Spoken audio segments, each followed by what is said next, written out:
गोबां बियाबाव देरहाबाय BPF राजखान्थि दोलोआ। मिथिनो मोननाय बायदिब्ला देबोरगाव बियाबावबो देरहाखाबाय हाग्रामा महिलारिया। कसुगाव बियाब, क'क्राझार हिसाबै देबोरगाव, कसुगाव बेफोरबायदि बिफ्राव BPF राजखान्थि दोलोआ देरहाखाबाय। लोगोसे दायो पर्बतजरा बियाबावबो देरहानायनि लामायाव जेसेबां मिथिदों। गुबुन फारसेथिं प्रमद बर' बिथाङाबोथ' देरहाखाबाय होननानै मिथिनो मोनबाय। फाइनाल रिजाल्ट मोनाखै दासिमबो, फाइनाल रिजाल्टआ मा जायो। APBआ नेक्स्ट 5 इयार्सआव देरहागोन ना ब्रादार, बेखौथ' बुंनो हाला, गावसिनि खामानि मावनायनि सायाव थासिगोन बियो। गोदान पार्टि हिसाबै बिथांमोनहा जेसेबां खामानि मावनांगौ एसेबां जानो हागौ मावनो हायाखै। जायनि थाखाय बिथांमोनहा नैबे देग्लायनि BTC बिसायख'थियाव एसेबां गोहोम खोख्लैनो हायासै। बिथांमोना खामानि मावनांगोन, गोबांथार खामानि मावनांगोन रायजो राजाफोरनि थाखाय। गोबांथार खामानि मावखांनायनि उनावसो मा खालामो रायजो राजाफ्रा अनसायो अनसाया बेनि सायाव थाहैसिगोन आरो।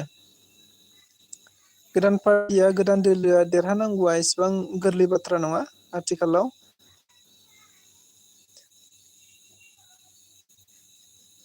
नेक्स्ट 5 इयार्सनि थाखाय बिथांमोना गोबांथार खामानि मावनांगोन।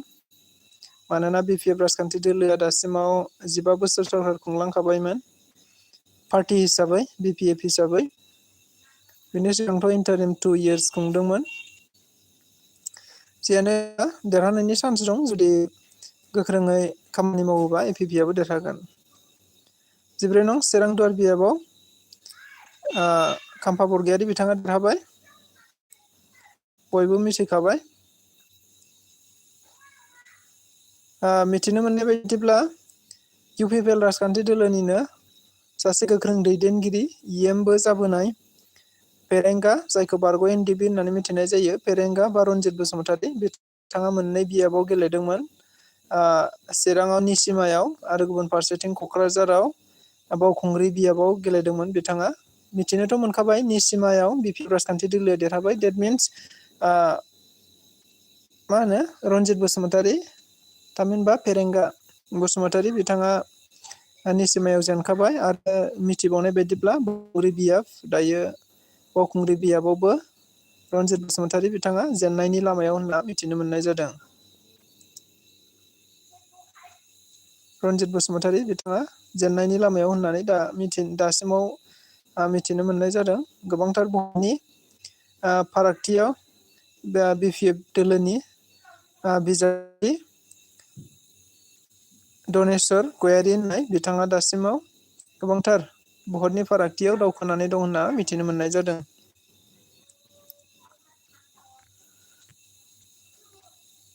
मोजांथार देग्लायनि बिसायख'थिया। UPPL राजखान्थि दोलोआ सरकाराव 5 बोसोर थादोंमोनब्लाबो, नाथाय बिथांमोनहा जेरैबायदि देरहानांगौमोन, एबसुलेट मेजरिटि लानानै देरहानांगौमोन, बियो देरहागोन ना देरहाया दासिम फाइनाल जायाखैब्लाबो, नाथाय गोबांथार बियाबफोराव BPF राजखान्थि दोलोआनो दायो देरहायाखैब्लाबो, फाइनाल रिजाल्ट ओंखाराखैबाबो लिड लानानै दं होनना मिथिनो मोननाय जादों।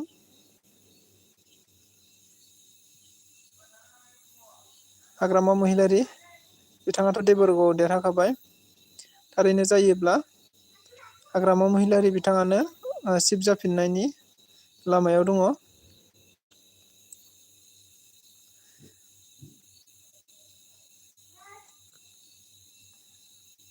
गुबुन फारसेजों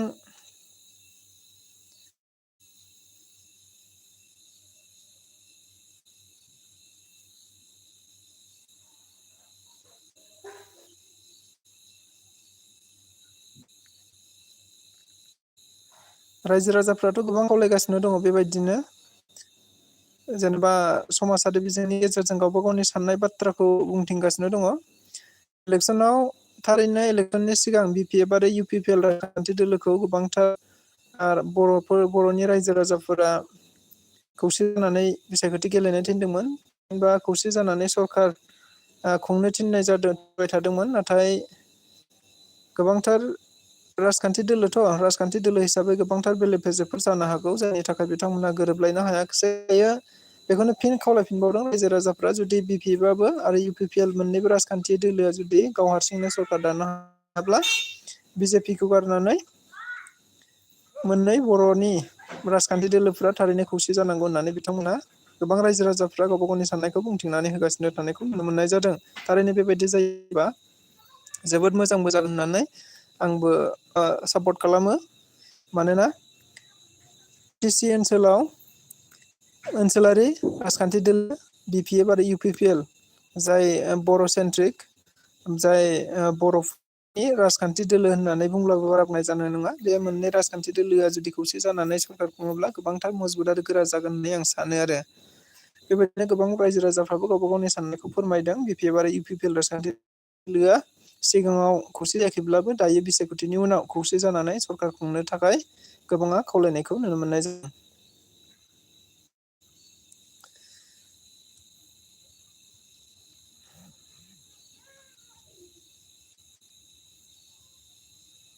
जुदि 5 इयार्सआव बिपिएफआ सरकार दायोब्ला बिटिआरनि आद्रा जाना थानाय खामानिफोरा जाफुंजोबगोन नामा? मानोना प्रमद बर'आ गोबां थगायबोबाय, बेनि सायाव बुङो।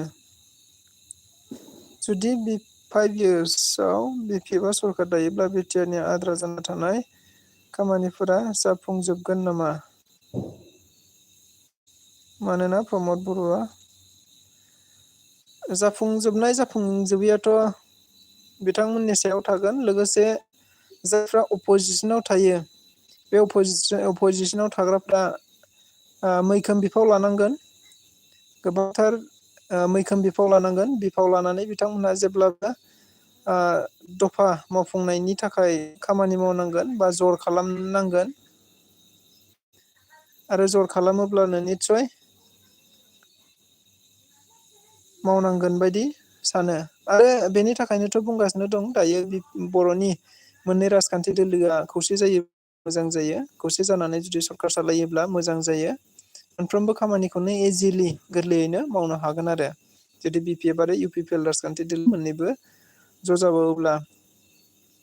आरो मिथिनो मोनबावबाय दायो मोनसे ब्रेकिं निउस फैबावबाय।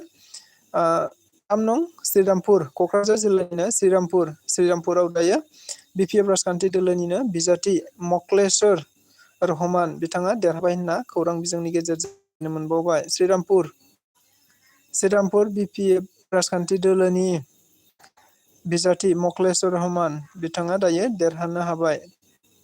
थारैनो फाइनाल रिजाल्ट फैयाखैब्लाबो बिथांमोनहा देरहानायनि लामायावसै होनना मिथिनो मोननाय जाबाय आरो। अफिसियेलि फाइनाल रिजाल्ट फैयाखैब्लाबो देरहानायनि लामायाव।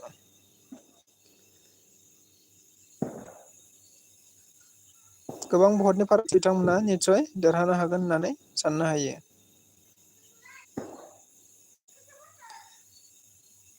जायफ्रा सरकार दायो, जायफ्रा देरहायो, दासिमबो गोबां गावगासिनो दङ। बम फरखा गावनाय गोबांथार गावगासिनो दङ। गोबांथार निउस बिजोंफोरा, निउस पर्टेलफोरा दायो नैबे श्रीरामपुरनि बिजाथि मक्लेश्वर रहमान बिथांखौ फोसावनानै होबाय, देरहाबाय होननानै बिथांमोनहा फोसावनानै होनाय जाबाय। नाथाय गासिबो मिन्थिजोबखायो, बयबो मिन्थिजोबखायो, नाथायबा अफिसियेलि डिक्लाराल' एसे लेट जानानै थायो। अफिसियेलि डिक्लार होगोन, खिन्थु एसेबाबो लेट जागोन आरो अफिसियेलि डिक्लारा। बे अफिसियेलि डिक्लारखौ जोङो नेलायनांगौनि गोनांथि गैया, मिन्थिजोबखायो बयबो।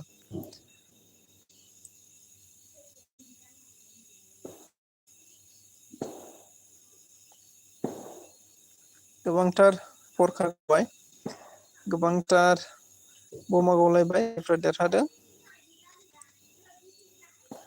आंथ' पर्बतझरा बियाबनि सिङावनो दङ। पर्बतझरा बियाबनि जानाखि साब डिभिसन, बे साब डिभिसनावनो दासिमबो भट साननाय हाबाफारिया जागासिनो दं। आरो बे भट साननाय हाबाफारियाव दायो बिपिएफ राजखान्थि दोलोआ गोबांथार भटनि फारागथियाव आवगायनानै दङखाय जानांगौ बिपिएफ राजखान्थि दोलोनि सोद्रोमा सापरटार दैदेनगिरि बा बिजाथि बिथांमोनहानो हयथ'बा नैबे देरहानायनि जाराव रंजानाय बे रंजानायखौ मावगासिनो दं होनना मिथिनो मोननाय जायो। गोबांथार साब डिभिसनाव गावनायखौनो दा नैबेयाव जोंनिसिम गोबांथार खोनाफैगासिनो आरो।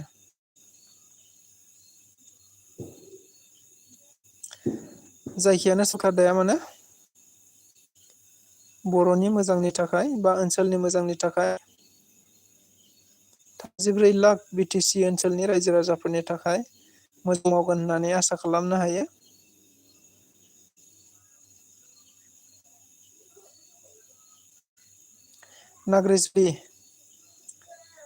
नाग्रिजुलियावबो BJP राजखान्थि दोलोआ देरहाबाय।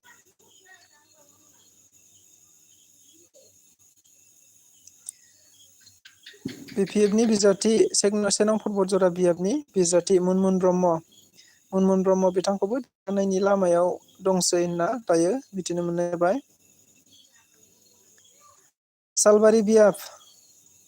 सालबारि बियाबावबो दायो BPF राजखान्थि दोलोनिनो बिजाथि दिगन्त गयारि बिथाङा देरहासार जानो हाबाय होनना खौराङाव होनाय जाबाय।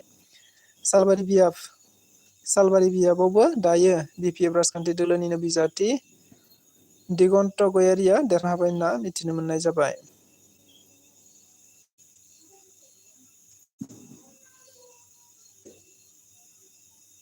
गोबांथार बिजाथिफोरा दायो BPFनिफ्राय देरहानो हाबाय।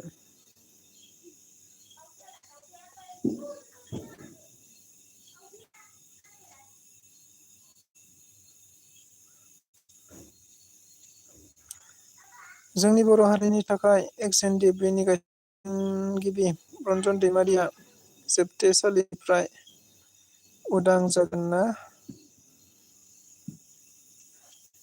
बेनि थाखायनो APB पलिटिक्स पार्टिखौ जोनोम होदोंमोन।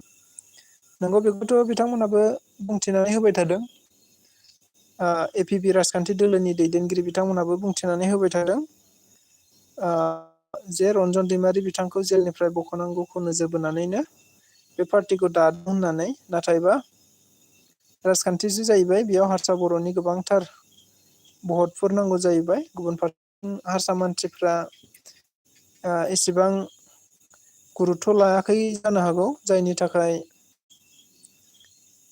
APB गोदान राजखान्थि दोलोआ बेबायदि थासारिखौ मोननो हायासै होननानै साननो हायो।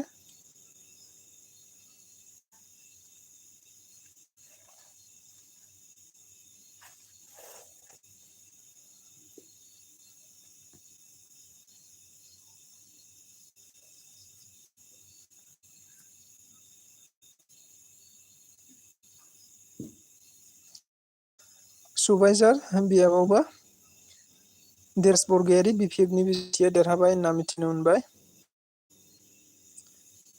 फ्राय BPF राजखान्थि दोलोनि गोबांथार बिजाथिफोरा दासिम देरहाबाय होनना खौरां बिजोंफोरनि गेजेरजों गोसारजोब्बाय। गोबांथार BPFनि बिजाथिफ्रा दायो देरहाबाय।